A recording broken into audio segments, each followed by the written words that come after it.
existe uma coisa assim, que quem é leigo, e eu me encaixo, inclusive, me enquadro, apesar de ser médico, porque não detenho muito conhecimento nessa área,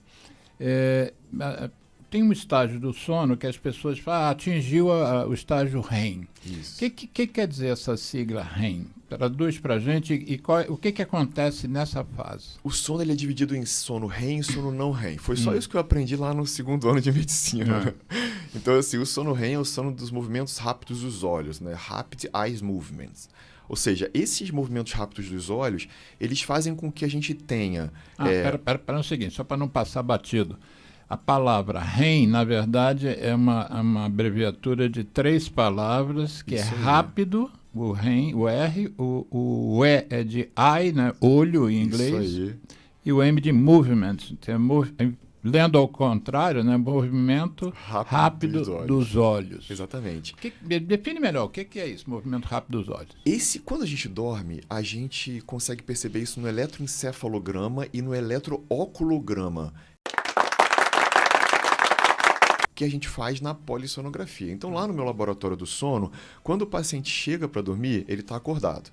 Então, eu já conecto o eletrooculograma, ou seja, eu meço o movimento de olho dele, com as pálpebras fechadas principalmente, e meço o eletroencefalograma. Ele é acordado. Ele é acordado. Então, eu já consigo ver o eletroencefalograma típico de quem está acordado e o eletrooculograma típico de quem está acordado.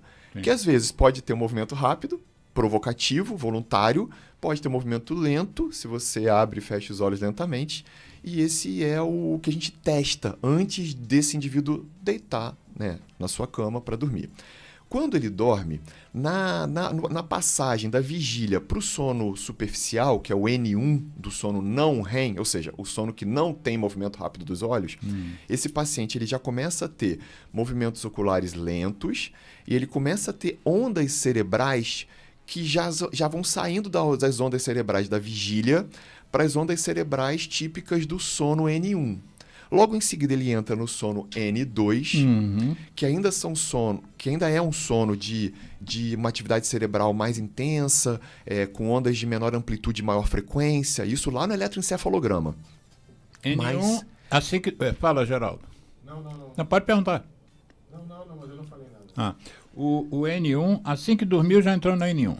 Geralmente, às vezes a pessoa até entra no N2 primeiro. Pode entrar no N2 mas geralmente primeiro. É no N1, porque é um sono mais superficial, né? Então geralmente faz uma fase de N1 e já entra no N2. E essa fase pode ser de 30 segundos, por exemplo. De N1 para N2? Exatamente. Uma época de sono, ela acaba tendo 30 segundos, 1 minuto às vezes.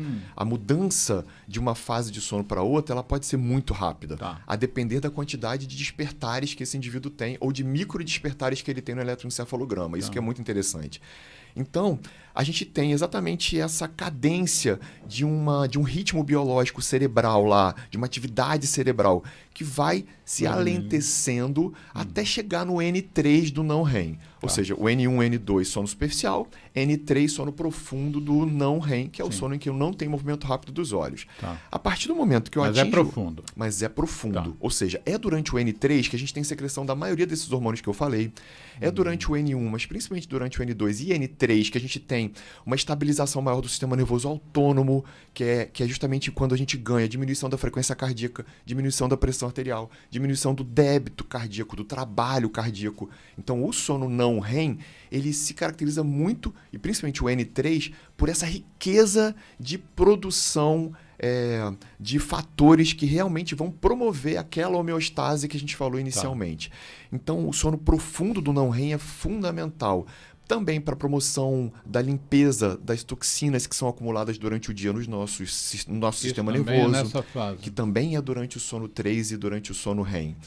A gente tem todo o sistema linfático, que é o sistema que limpa, né, uma varredura do nosso cérebro para justamente diminuir o acúmulo de, por exemplo, substâncias que podem promover Alzheimer, podem promover demência e até mesmo Parkinson. Ou seja, é também durante o sono profundo e durante o sono REM que a gente tem essa higiene do sono. Ou seja, a importância do sono daria para a gente conversar aqui pelo menos Mas você falou que são 4 fases. Então, N1, N2, N3, depois é a REM. E depois é o sono REM.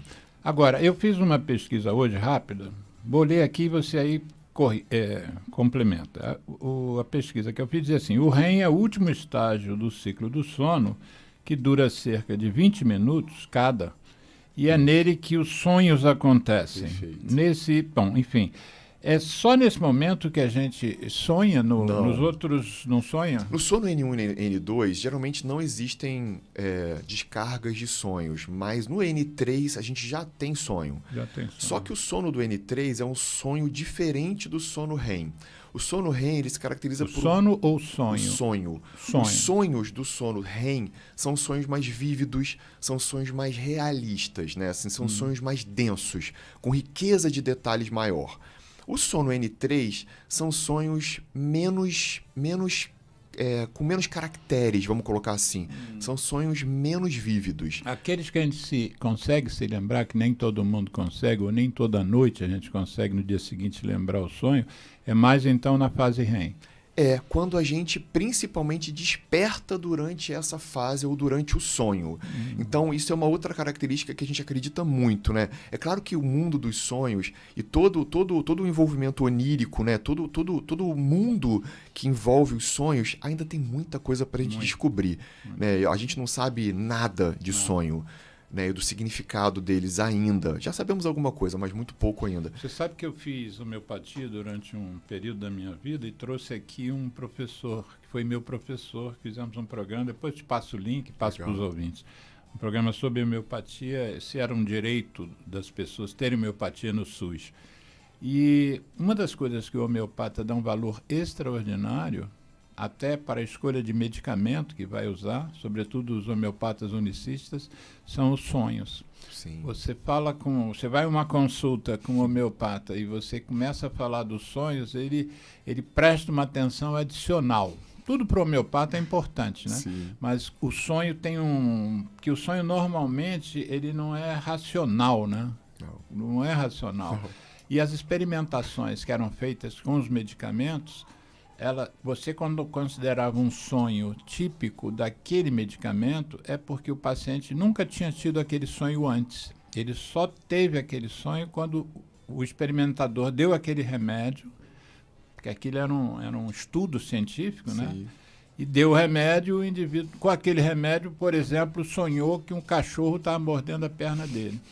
Aí o experimentador relatava isso, só que aquele remédio foi dado para, talvez, 200 pessoas. E muitos, relatavam que sonhava com um cachorro mordendo. Ou seja, aquele sonho do cachorro mordendo a perna tinha a ver com aquela substância que foi dada ao povo. Sim. É uma coisa muito interessante. E a psicanálise veio daí também, né? Veio da análise do sonho. Muito. Freud foi um grande estudioso, né, dos sonhos, talvez o grande primeiro estudioso. Né? Um grande fumante também sofreu com isso no final da vida. Né? 20 cirurgias na cavidade oral, mandíbula, língua, perdeu um monte de coisa. Aí. Mas fala, então, nesse texto que eu li, reproduzi, que diz assim, é o último estágio. Esse último estágio significa que depois do REM se acorda? Não. Na verdade, o que a gente geralmente tem é uma distribuição do sono REM na segunda metade da noite. Então, a gente já reconhece que o N3 do não REM, ele predomina na primeira metade da noite e o sono REM predomina na segunda metade da noite. Tá. É como se a gente pudesse dividir. O sono profundo da primeira metade, N3, o sono profundo da segunda metade é o REM. Só que o REM ele tem muita atividade metabólica. Ao contrário do N3, por exemplo, que é o sono mais profundo. O que é atividade metabólica? A gente tem mais atividade celular, ou seja, as células estão mais ativas, o nosso cérebro está mais ativo. Metade do sono. E por isso que os sonhos acontecem nessa metade. Né? Por quê? Porque os sonhos trazem muita atividade de metabolismo celular. Por exemplo, durante um sonho em que eu estou sonhando uma riqueza enorme de informações e eu estou correndo, por exemplo, de um cachorro que está me perseguindo, eu estou taquicárdico, eu talvez eleve um pouquinho a minha pressão arterial, ou seja, eu tenho um movimento de vivenciar, experienciar aquele movimento que o sonho está me oferecendo. Por isso que o sono REM ganha de Deus um presente maravilhoso e obrigatório, que por perfeição ele não deixaria de fazer isso com a gente, que é dar a nossa atonia. Ou seja, uma característica do sono REM é que a gente perde o tônus muscular. O sono 3, quando eu estou sonhando no N3, eu posso ter movimento. Porque no sono não REM, eu ainda tenho movimentos. No sono REM, eu perco o movimento. Eu tenho atonia, ou seja, eu tenho ausência de tônus.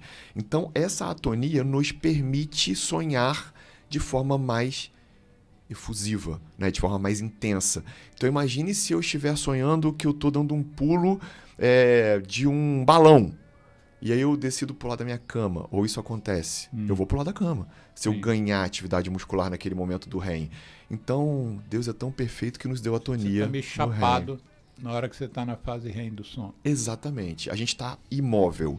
A gente, na verdade, só mantém os músculos respiratórios e alguns outros músculos, né, como a musculatura, várias musculaturas lisas, né, por exemplo, a musculatura do miocárdio. Existe a contração mantida, claro, mas a musculatura voluntária, teoricamente, ela está inerte. Sim. Por conta de uma necessidade biológica, é uma necessidade que a gente precisa. Imagina se a gente estiver movimentando no meio de um sonho. Isso acaba acontecendo num distúrbio que a gente chama de distúrbio comportamental do REM, que é a pessoa que sonha que está lutando num ringue do UFC e acaba dando um soco ou um chute no acompanhante de cama.